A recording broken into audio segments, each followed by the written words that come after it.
From Interfaith Alliance, this is State of Belief Radio. I'm Reverend Paul Rauschenbusch, president of Interfaith Alliance, broadcasting this week from New York City.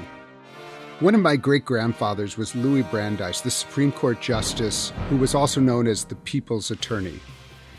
A core belief of his was that states are the laboratories of democracy. His daughter, my grandmother, Elizabeth Brandeis, moved out to Wisconsin from D.C. in the 1920s, where at the University of Wisconsin she met my grandfather, Paul Rauschenbusch, the son of Walter Rauschenbusch. Together, they crafted the first unemployment compensation bill for Wisconsin that became the grounding for the National Unemployment Compensation Bill for the entire nation. They stayed in Wisconsin all their lives, believing that the most important work is done at the state and local level. Today, we are seeing how true that can be. At the state level, we are seeing how an inclusive religious liberty is being restricted. At state level, in cities, and on school boards. We're seeing it through abortion bans, increased prayer in school, bans on books, and bathroom bans on transgender people. At the state level, we are also witnessing an attack on democracy through intentionally restricting voting access, often in ways that directly and by intention target Black American voters. While national politics plays a role, often the most important work happens at a very local level. Our main offices are on the Hill in Washington, D.C., but often the most urgent and critical efforts are in very context-specific collaboration with our Interfaith Alliance affiliate organizations that are located in states and communities across the country. As the midterms come closer and the future of our nation is at stake, today we will be hearing from leaders and activists heading up 3 Interfaith Alliance affiliate groups who will give us a first-hand report of what is happening across the country. Connie Ryan will report in from Iowa, Moshe and Paul Naiman in New York State, and Rabbi Carl Chopper in Pennsylvania. But first, I will be speaking with my colleague, Interfaith Alliance Director of Field and Organizing, Maureen O'Leary. You can hear State of Belief on the radio and get the podcast on iTunes and all the other podcast platforms. Every week, I will be in conversation with some of the most fascinating and impactful civil and religious leaders across the country. You won't want to miss it. So please subscribe today. State of Belief Radio is made possible in great part by the generous support of our listeners. If you've made a donation, I really want to thank you. If you haven't pitched in yet, information on how you can help keep this show on the air is available at stateofbelief.com. And you can find out more about the work of Interfaith Alliance and join that work at interfaithalliance.org. And now to my first guest. Maureen O'Leary is the dynamic director of Field and Organizing at Interfaith Alliance, a crucial link between the Washington office and the many local affiliates doing essential work across the country. With the need for affiliate-level advocacy more urgent than ever, I wanted to start out this week's show with a conversation highlighting our affiliate program, as well as the opportunities for additional groups to join the Interfaith Alliance family. Maureen, welcome back to State of Belief Radio. Thank you. It's a pleasure to be here. So let's start at the beginning with how many affiliates do we have for Interfaith Alliance, and what's the oldest one and what's the latest one? We have 13 active affiliates across the country. Our oldest one is the Interfaith Alliance of Iowa, who started not long after the national office was established. So they have a wealth of experience that we pull from at the national office and that we're really happy to be in partnership with in their local advocacy. Most recently, we added the Interfaith Alliance of North Dakota. They joined us earlier this year. Yeah, woo! Ross Keyes, incredible activist in that state, has been going on a road trip, generating support, meeting with faith leaders, and fighting the good fight since the beginning of this year. And it has been very exciting to add him to our affiliate family. I think this is so important. Honestly, when I was considering applying for this job with Interfaith Alliance as president, the affiliates were one of the most attractive parts to me, that this was not some sort of organization that was working at an abstract level in Washington, D.C. Not that our work is abstract in any way, but that we're influenced and informed by what's happening on the ground in affiliates across the country. And one of the most interesting things about our affiliates is that they are not all in blue states. And as we know, all blue states are not like filled with all blue people. These are people who are working right in the middle of the actual conversation that America is having about the role of religion in society, the way it can be productive, and also the way it can be detrimental. So I can imagine what's happening in North Dakota and Iowa is really instructive into the broader national conversation. It is, I cannot overstate how incredibly difficult, but also incredibly rewarding it is to be taking on this work in states where the religious right and Christian nationalism is a clear, present, active threat to folks within their sites on the local and state level. Yeah. It's wonderful and inspiring, and we're going to hear from them shortly. I wonder if you could just highlight maybe one or two initiatives that you're like, oh man, that is so smart. Way to go. Like what have you been super impressed with lately? Our Wyoming affiliate, led by Reverend Anne Marie Delgado, they're running a very exciting program. It's called Voices of Faith in Leadership. What they've done is brought together small groups of really diverse spiritual voices and all across the spectrum. And over the course of 9 months, they have educated them, trained them how to collaborate with different faith communities, how to be a better activist on the state and local level, and envisioning together and implementing a more just, welcoming, inclusive Wyoming. It's amazing. That is just, Wyoming has been in the news, the Representative Cheney, and it's so easy to just say, oh, that's Wyoming. And yet when you get into the local level, there's amazing people doing incredible work. And we can't forget that. And that's one of the great gifts that the affiliates are giving all of us, but it's just so important to remember. And not only are they working with folks on the grassroots level, folks that want to get involved, but they're also an expert resource for other partners, but also government agencies doing this work. The Interfaith Alliance of Colorado, for example, they have been a resource for the FBI on the local level of how to better protect vulnerable communities that are targets of hate-based violence. It's going to take everybody to really promote an inclusive vision of religious freedom. And that's where our local and state affiliates come in. It's not just about the grass tops, it's about the grassroots all the way down. That's amazing. So let's use the case of North Dakota.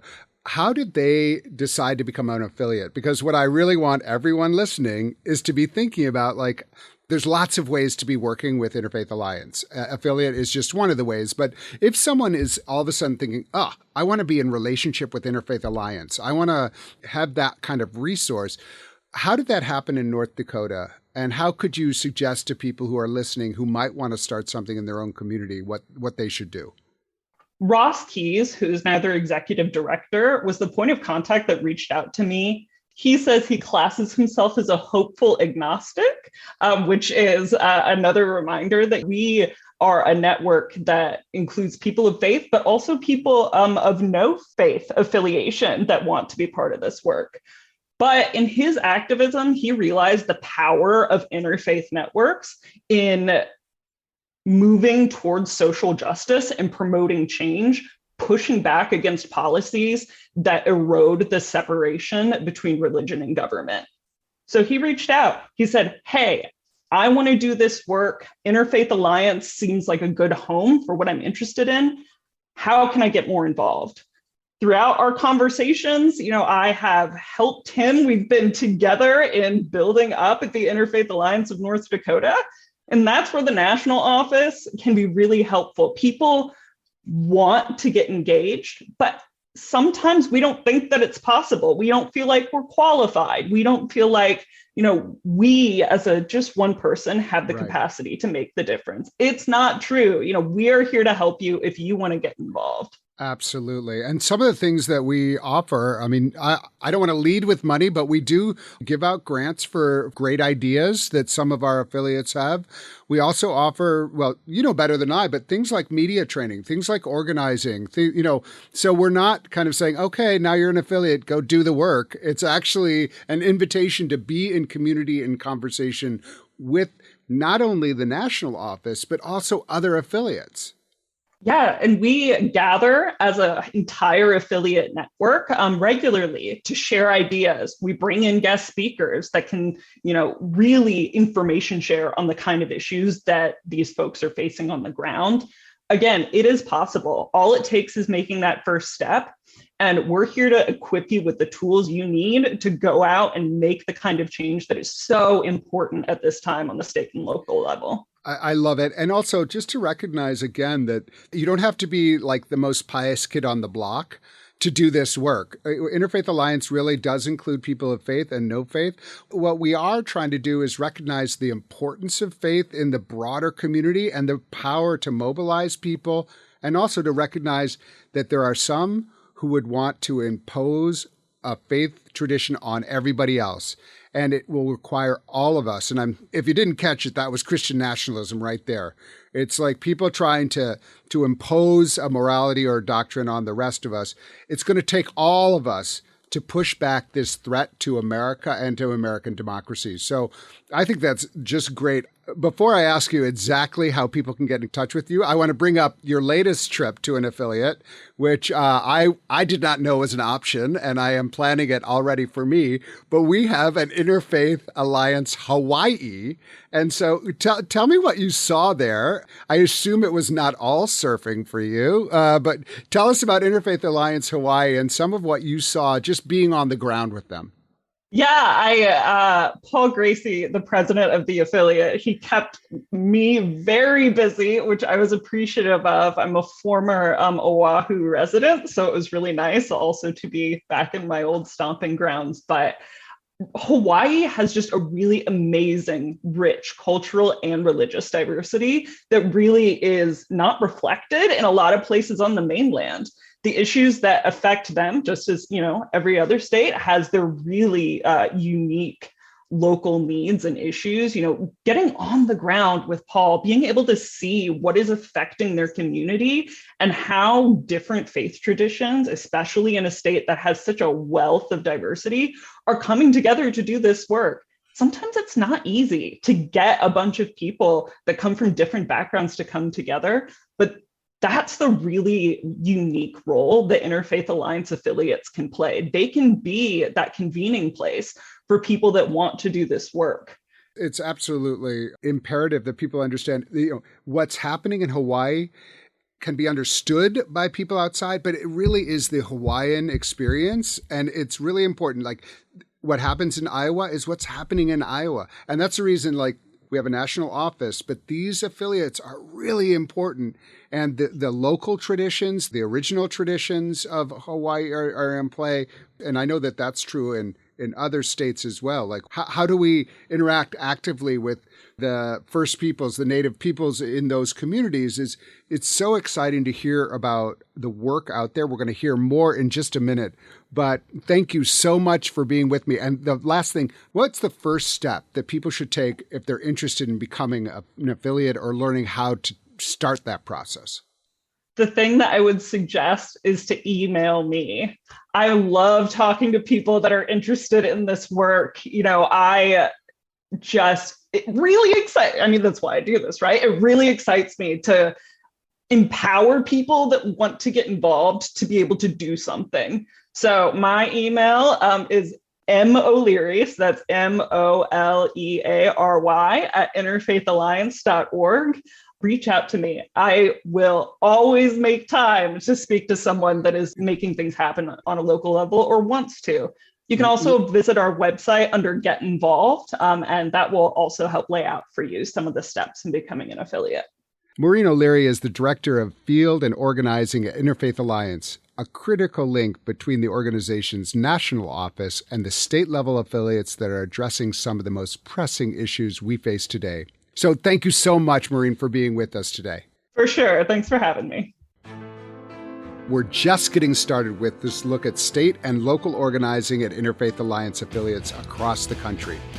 Up next, I'll welcome the leaders of 3 of those affiliates to the conversation. You're listening to State of Belief Radio, brought to you by Interfaith Alliance.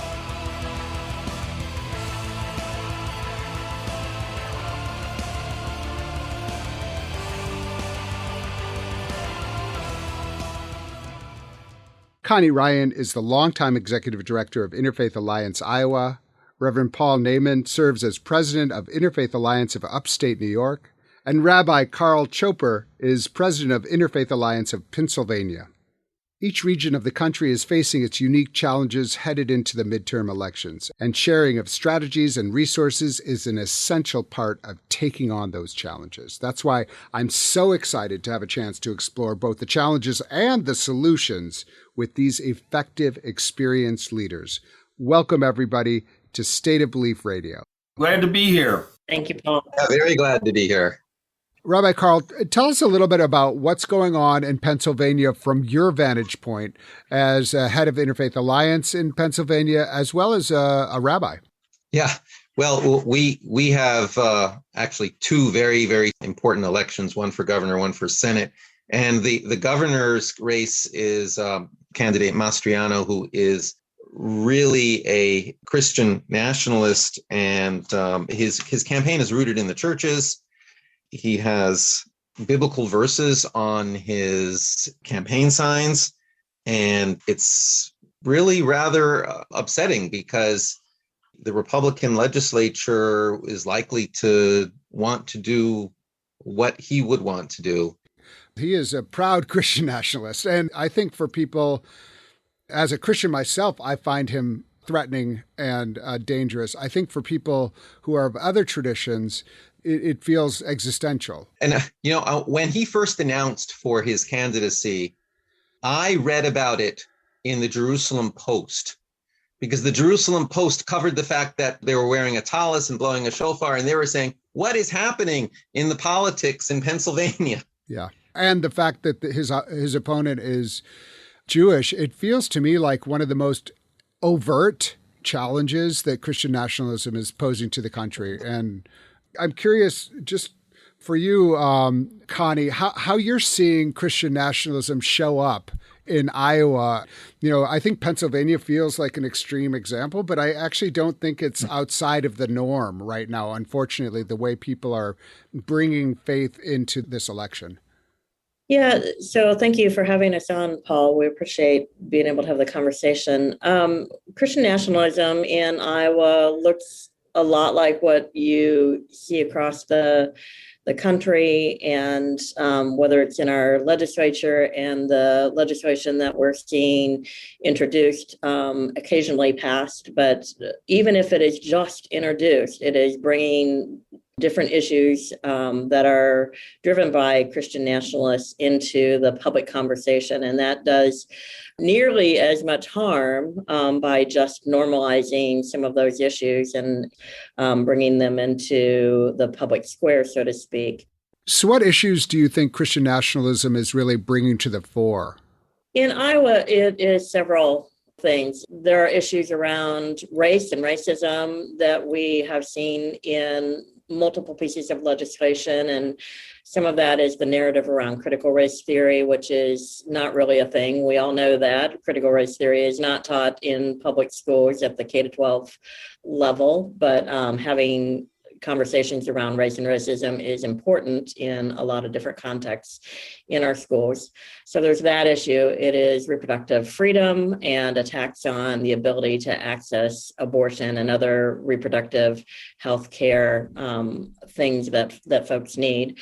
It is attacks on our public schools and public education in general, and demonizing folks in public education, and its attacks on civil rights of various groups, sexual orientation, gender identity, religion, just a variety of things.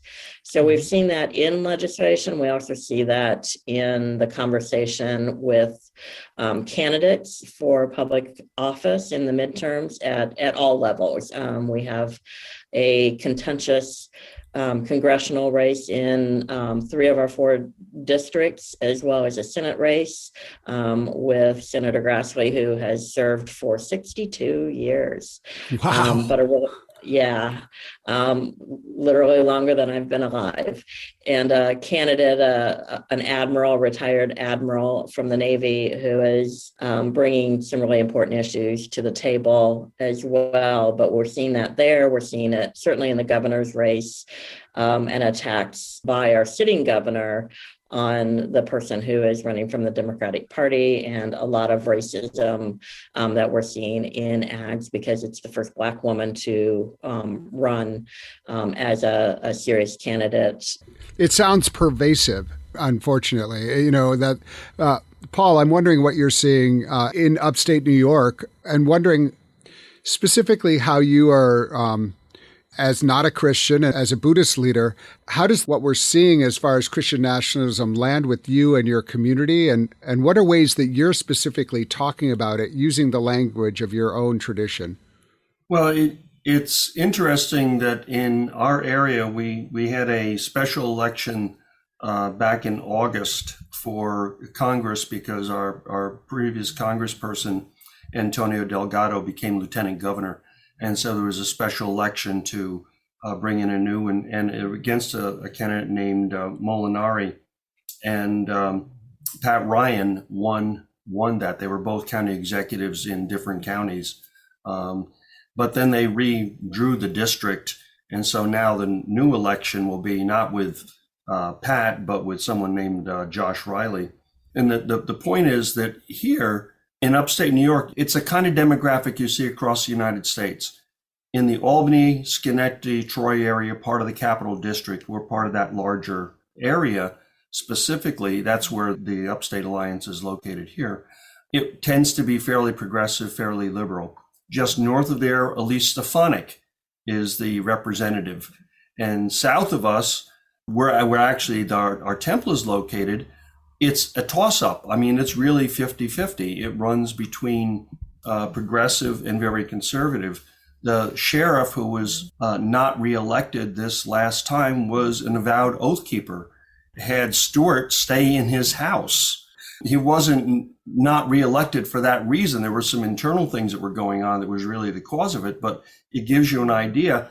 Recently, there have been pamphlets, baggies with pamphlets and beans just to weight down the baggies, thrown on people's lawn in Chatham, which is our closest little village near us, with incredible anti-Semitic and racist blurbs put out by White People Matter Party or whatever they call it. And so the Oath Keepers, the 3%ers, these folks have been putting up posters and stickers, etc. So much so that a separate clergy association from where our temple is located, we recently had a meeting with the new sheriff and the associate sheriff about how can we work to decrease the amount of animosity that's going on, and how can we assist the police force in dealing with it. And the sheriff's department is very receptive. Up next, more ways Christian nationalism is showing up at the state level across this country. If you miss any part of today's program, you can hear full episodes of State of Belief anytime on our website. You'll also find links to the topics we discussed this week, extended interviews and transcripts, and an archive of past shows, all at stateofbelief.com. You're listening to State of Belief Radio, religion and radio done differently.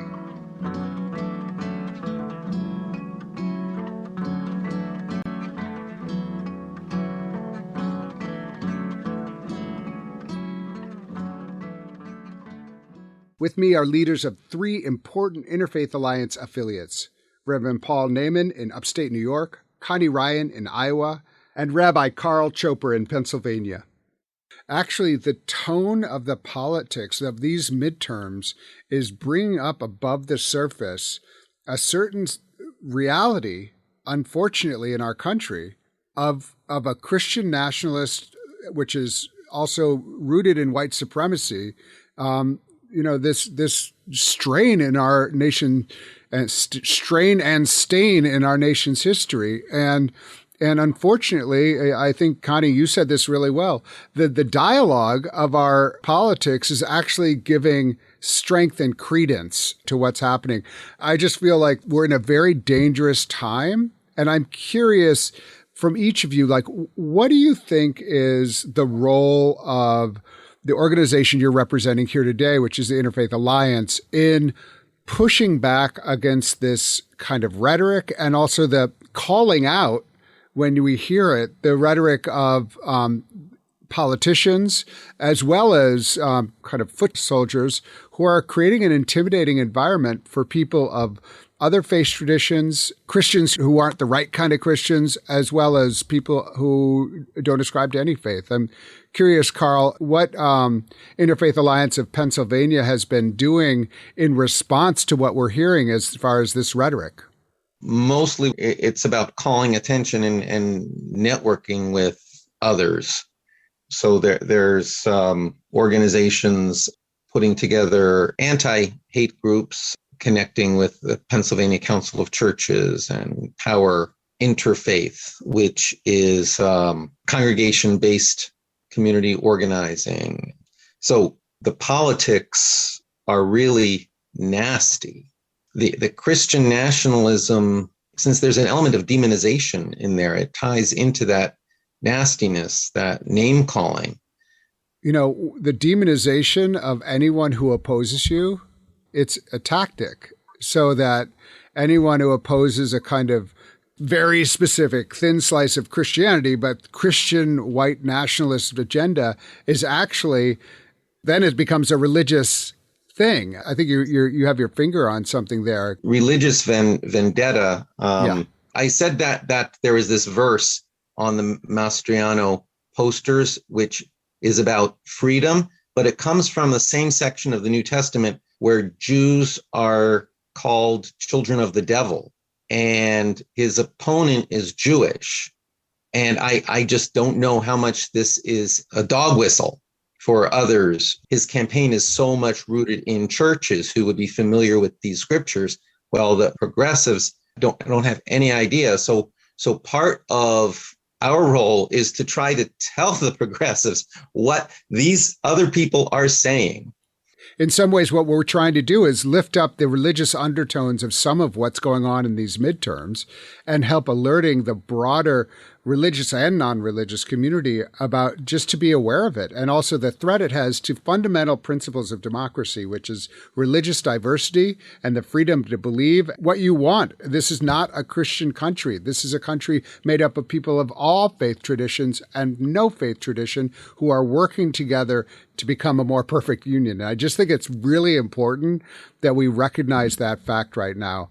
Curious, Connie, how you at the Interfaith Alliance in Iowa, what tactic do you see as to be the most effective in responding to some of what Carl is seeing in Pennsylvania and you're also seeing in Iowa?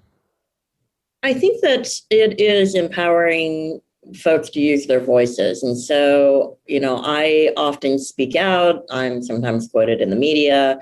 I can talk with elected officials and candidates for office. But at the end of the day, it is everyday Iowans, in our case, who need the information, sometimes you have to help connect the dots of what's happening and the different players that are involved on the issues or in the rhetoric, and help folks to understand what is happening, and then empowering them to use their voices, whether it is talking with candidates, whether it is asking questions in candidate forums, whether it is, sending them emails or letters to the editor, all of those pieces. Yeah. But we love to empower folks to use their own voices and provide them with the information and the means to do that. I think it's so important for people not to feel like they're alone and not to feel like they're crazy. I'm seeing this. I'm feeling actually scared by it. Maybe I'm overreacting. Well, maybe you're not actually. Maybe you're actually seeing things clearly, and that they need to be brought to light. Paul, I'm wondering in your situation, we're talking a lot about reacting to the negative. How do we cast a positive vision? How do we cast like a vision that is attractive, that is almost the antithesis of Christian nationalism, which is people of all faith traditions and no faith traditions, and even people across political spectrums can agree on basic decency? What in upstate New York have you seen as effective messaging that invites a broader group of people into community? One of the examples is something we did last month. We had a Stop the Hate multi-faith Stop the Hate event. So we had different faith traditions who were coming together specifically to speak to exactly what we're discussing right now.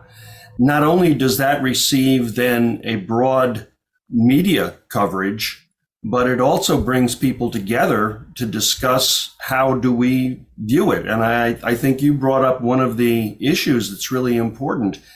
I personally feel very vulnerable at our temple. I mean, we've had to have a drill. What happens if a shooter comes into the temple? We've had the sheriff department assist us with what program do we have in place?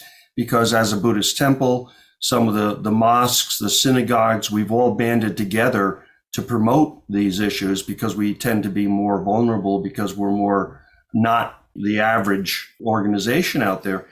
But Stop the Hate is one of the examples. The AME Church, as well as several synagogues, as well as our temple and the Hindu community and the Muslim community, we've formed a coalition to respond specifically. If there's going to be a action by one of these Christian nationalist organizations, we show up not to confront, but to demonstrate that we, the coalition of people who are standing together, oppose that hate and demonstrate that for the folks who are there, you may think that you have the spotlight, but in fact, there's a lot more people that are here that are diverse and share a sense of purpose and a sense of community. It's so beautiful. And it's like an example of, hey, America, which would you want to be? Do you want to be a collection of very many diverse people coming together to show solidarity with one another? Or do you want to be a part of this very thin slice of people who are trying to dominate our politics and actually promoting violence against people different than themselves? I mean, the choice is fairly clear. So I really appreciate that example. We've been talking a lot about Christian nationalism, but that's not the only issue that you all are dealing with. I wonder if there are some other concerns of your the Interfaith Alliance affiliates that are on top of your priority list. So what else is really top of mind for you, especially thinking after the election? What do you want people to be really focusing on? There's election issues. Mastriano attended the January 6th, 2021 rally in the U.S. Capitol. And if he's elected governor, he will be appointing the Secretary of State who is in charge of certifying the elections. And if the Supreme Court decides that the state courts have nothing to say, then that will further empower that possibility. And even if the Supreme Court doesn't decide that, the heavily Republican legislature is pushing to pass a constitutional amendment and get it on the ballot, which totally ignores the governor anyway. The governor can't veto that. And that constitutional measure would change the way Pennsylvania Supreme Court justices are elected so they could do it by district, which is already gerrymandered. But it's so complicated that it's difficult to get the word out to those who need to hear it and are also least likely to vote. We need to get more people voting. A critical part of the mission, as I see it as president of Interfaith Alliance, is protection of democracy, which is exactly what you're talking into. It's like it is under threat in specific locations, in different states, in different local communities, as well as, January 6th. What are we going to be doing to ensure there's not another January 6th? I mean, so preservation of democracy is so crucial to the work you all are doing. And so, thank you, because it's really hard work. Connie, what are you seeing as really, top of mind for Interfaith Alliance Iowa? We have a number of things that are in play this year with the midterms, and then also moving into the legislative session in 2023. On the ballot, not only are all of the elected officials, but we also have an amendment to our Constitution on guns and inscribing into our Constitution not the Second Amendment, which we would care less about if it were just that, but it is adding gun rights with strict scrutiny, which is the highest level of judicial review, which means that any common sense gun law would likely be struck down if challenged in court. And so that is of grave concern to us. And we do gun safety, gun violence prevention, because we know that gun violence disproportionately impacts marginalized communities. And so that is a huge piece of the work that we're doing currently, is to defeat that. If the legislature is retained control by Republicans, as well as our governor, we will see likely a constitutional amendment in the next election cycle, essentially outlining abortion in Iowa constitutionally rather than just by law. And so that is a piece that we will continue to work on and to help defeat, hopefully. And we do all of our work in coalition, and the number of organizations that do this work in Iowa, from civil rights groups, business groups, et cetera. And so it's really important for us to have a broad coalition of voices that help to inform Iowans of these issues. We will continue to see attacks on public education. We know that, and public educators at the state level and at the local level. We have all of the school board arguments and shouting matches that you see across the nation as well. And all of this is about our democracy. And do we care about our democracy? And do we care that people's rights are upheld? And so we fight these issues by the power of our organization, but also the power of the voices of Iowans who care equally about these issues. Yeah. Thank you so much. Paul, what about you? What feels really important to you and to your colleagues at Interfaith Alliance of Upstate New York? I think that it really falls into maybe three separate areas. And the first is the environment on the agenda. That's a really big aspect, I think, among all of the faith traditions. They recognize that as single voices, we don't have very much power. As a Buddhist voice, we represent 2% of the population. The Jewish voices represent perhaps 2% of the population. The Muslim voice is about the same, and we have to get together in a very real way to manifest any effect that we might have.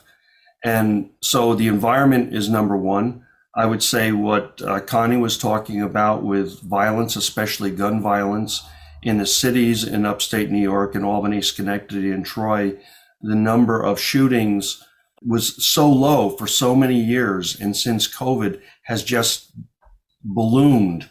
It's amazing, and nobody has an answer as to what we do with it. And so one of the programs, we had a lunch program for kids in the summer who don't get lunches in the inner city, who don't get lunches at school. We had to abandon because of the threat of violence. And so violence is really one of the big, especially gun violence. And so supporting bills and actually then responding to the courts overturning of those bills is, in the case of New York State, has been a really big issue. How do we rewrite those bills so that they would stand the scrutiny of conservative courts? And then I would say that the third thing that becomes really important is what everybody has been speaking about, if we don't get elected the appropriate people, then we're going to watch the rights that we have had for so many years just continue to diminish. And I think that one of the things that's important to recognize is that as Interfaith Alliance, we have religious organizations that are on both sides of the choice life divide. We have people that are on both sides of the gun divide. And so we have to work in concert to say, what is the common good that we're doing here? What is the common voice that we can speak with? Because we do represent not just a particular point of view, but it goes across the board in terms of some of the views. So working together to listen and to understand what the other person is saying in order to find the appropriate response is one of the major things that I think Interfaith Alliance of Upstate New York tries to do. I want to turn to each of you individually because it actually is really hard work. What gives you strength, resilience, hope? How do you move forward? Let me start with you, Connie. A couple of things that give me strength and keep me going forward are my faith, first of all. And my faith, I was born and raised by two ministers, one who came to that later in life and the other in my childhood. And, I grew up in the church. It was my second home.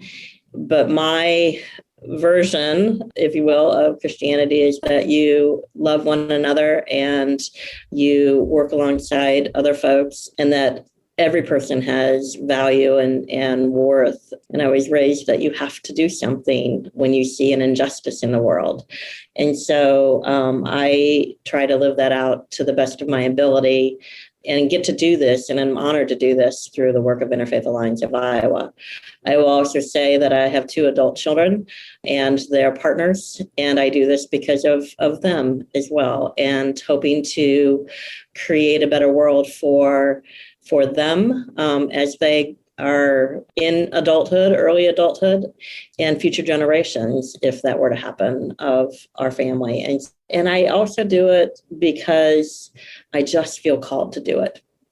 I feel called to do this work. And it's hard, as you said, it's hard work. And we don't always get it right, but we get up the next day and try again. Thank you so much. Rabbi, what about you? In some ways, I'm coming from the opposite side of the coin. So my mother was born in Vienna before World War II, Vienna, Austria. My grandparents and they fled another set of failed democracies. And I'm very much aware that in 1923, the Nazi Party staged an insurrection to overthrow the government. It failed. Many leaders were imprisoned, but eventually they were released. And they retained a political party that continued to function in the democratic system, but was committed to undermining the democratic system from within, combined with a set of militia that they had to intimidate people from the outside. It took them 10 years, 1933, but they did. They succeeded. I don't know how things are going to work out here, but depending on how those Supreme Court cases go, I can see a clear path to minority rule by 2025 in this country, if everything lines up in a particular way. By minority rule, you mean? When you have basically, you combine the Republican advantage in the Senate because of so many of the small states in the middle of the country being Republican dominated, combined with gerrymandering in the House of Representatives, which makes it wholly Republican, combined with the capture of the courts, which already has been done on the upper level, combined with the Electoral College perhaps being manipulated by state legislatures because of a decision the Supreme Court does, perhaps next year, you will have a situation where a minority of voters will be able to elect in a government in a very polarized society, which could be highly conservative and very positively oriented towards Christian nationalism. And the majority which opposes this will have no no hands on any levers of power. Yeah. And that frightens me, because if you have a majority of people disenfranchised, what happens? Where do people go? Either they resign or it becomes violent. And don't get the idea that I'm encouraging violence, but I'm not hearing that. This scenario frightens me, and so I feel no choice. You asked, what keeps me going? Yeah. I feel no choice. Yeah. I do believe that optimism is a mitzvah. Mitzvah means commandment, obligation. Optimism is a mitzvah. We must be optimistic. We at least must act optimistically, because just think how much worse it will be if we don't. So I'm a pessimistic optimist. I think that you're speaking for many of us, and I also, I don't want to gloss over or quickly move over the kind of, again, it's the kind of existential threat that you're outlining, and also the echoes of Nazism and how things land, especially with a lot of Jewish friends of mine. They're hearing a lot of things land in a very particular way because of what has happened in the past, many times. I just want to recognize what you said and make sure that everybody really heard it. And also recognize that I think as a rabbi and as someone who's a leader in your community, even though that's all true, you are moving ahead and you are acting, and you are the mitzvah of action as well as moving forward in hope, or if not optimism. So I wanted to make sure that you felt heard about what you just said, because it's really important that we hear, especially from voices who feel immediate threat in the current situation, which is many Americans. So I just want to acknowledge that. Reverend Paul, I wonder if you can talk a little bit about what is inspiring your action, and why did you sign up for this?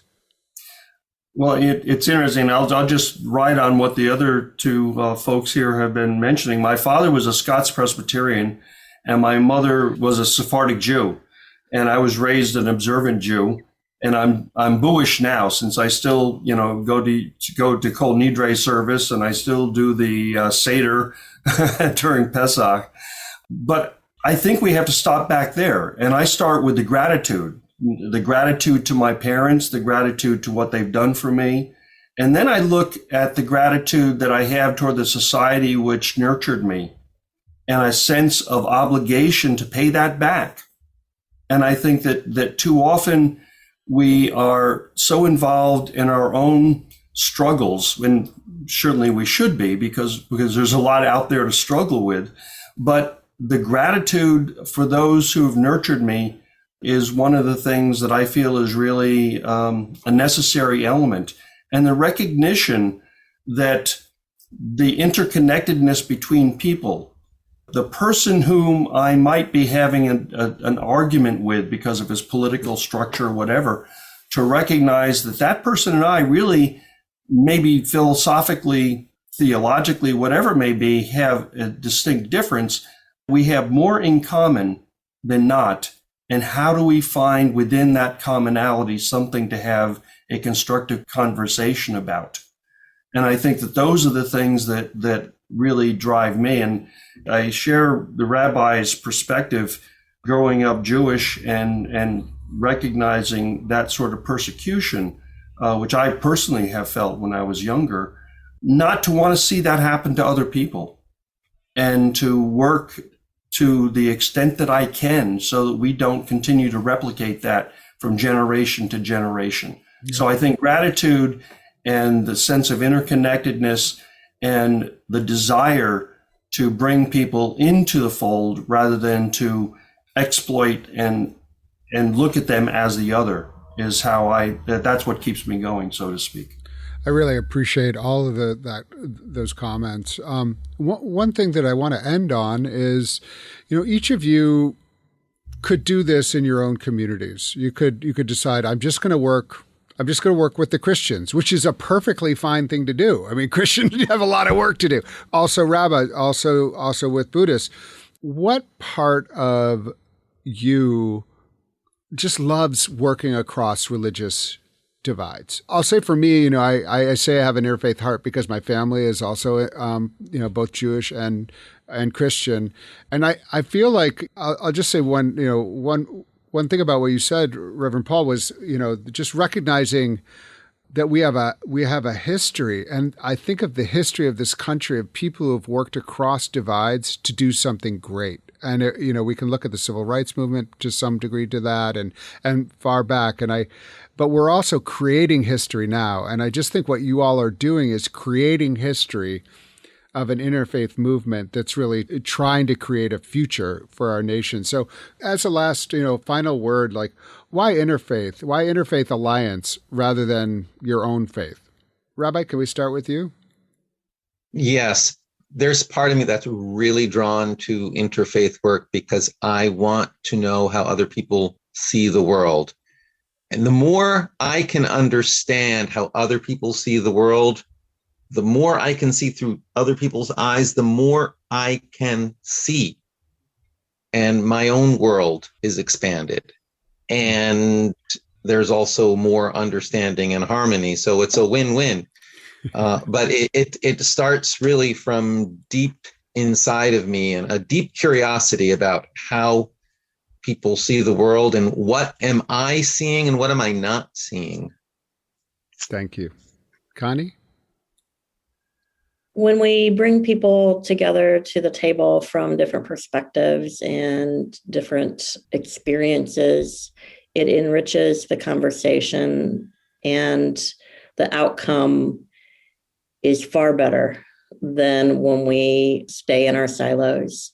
And so I love being able to do interfaith work. We also do interconnected work with lots of different organizations, but the interfaith work just enriches the conversations and the outcomes are so much more rich and deep, and the relationships that are built from that are just a treasure to me and to each other. I just want to interject there. Like, I love the idea of pleasure. Like that actually, like being with people who are different, who are working together, that we're learning together, it's pleasurable. That this is this is something that brings joy, in addition to seeing that. I love what Carl said. Paul, what about you? Well, I look at the world around us, and all of us can recognize that the notion of truth is a fungible notion these days. And when I join together with people from other faith traditions, we share a sense of humility, generosity, service. We share a sense of gratitude, regardless of our philosophical, theological distinctions. We share those things in common. And when we bring those things together, we can do something that we can't do individually. And if the political spectrum and the academic and et cetera, if there's such discord and there's a sense of morality with a small m, that if we can't get together as religious leaders and bring that sense of morality and that sense of a truth, not a single truth, but a joined truth, then who's going to do it? It's really left up to us at this point. We can't leave it to anybody else. And the interfaith does it best. Buddhism doesn't have a corner on the truth, certainly. And the wisdom and the compassion that we can gain working together makes it something much more fulfilling than we would otherwise have. That's such an important part of this. It's like, what does it mean when some people think they have the market on truth? I mean, that is in politics, in religion, that's where it gets dangerous. And this is me talking as a Christian. A lot of Christian pastors say, well, of course we have the truth. It's like, well, we have a truth and we have a truth that we proclaim, but it doesn't have to be the truth for everyone. And frankly, it becomes dangerous when we try to insist that it's the truth to everyone else, just as when some people are going to insist that their political truth is going to force others to abide by their truth, rather than allow a freedom of religion, freedom of conscience, and freedom of expression, which is what our country can be if we allow it to be. But it is going to take all of us. It's going to take everyone listening to this conversation. But I'm extending a deep gratitude to all three of you for what you do, what you are doing, what you will do. I'm sending you all kinds of strength for the journey and pleasure and joy and seeing and possibility. So Connie, Carl, Paul, thank you for being with us here today on State of Belief Radio. Thank you, Paul. Thank you very much, Paul. It was a pleasure to be here. Thank you.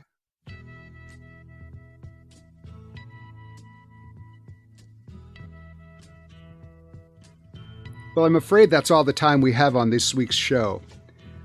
What I can guarantee you is the important stories and voices you have heard today are not being shared as widely as they need to across this country, but that's an important part of what State of Belief is all about, and a great reason to help us amplify these voices doing the critical work. We would love it if you would offer us a financial contribution to keep this program going strong. Information on how to donate is available at stateofbelief.com. That's stateofbelief.com. There are so many channels today for discouraging, divisive messages that reach each one of us. And yet that can lead to feeling of isolation, hopelessness, or even fear. But great work is being done by committed individuals and organizations coast to coast. Strategies to build alliances and strengthen our democracy, including its promise of true religious freedom for all, are growing and expanding. We're going to keep bringing you those stories, and you can be a part of making sure that those encouraging stories are heard by sharing State of Belief on your social media and with friends and family. Let's get more people listening and more people taking part in these conversations, both on and off the air. Equally important, if you know of someone doing amazing work promoting inclusive religious freedom and protecting democracy in your area, or maybe it's you, please reach out to us. Let us know how we can help, and maybe we'll even have you on the air. Never miss an episode by subscribing to the free weekly State of Belief podcast on iTunes or your favorite podcast platform. And join the conversation. Follow us on Facebook and Twitter at State of Belief, and share State of Belief with the people in your life. State of Belief is produced by Ray Kirstein and is a production of Interfaith Alliance. Become a member today at interfaithalliance.org, and be sure to join us next week for more stories from the intersection of religion, government, and politics. I can't wait. Until then, I'm Paul Rauschenbusch, and that's the State of Belief. I think it's time we stop. Children, what's that sound? Everybody look what's going down.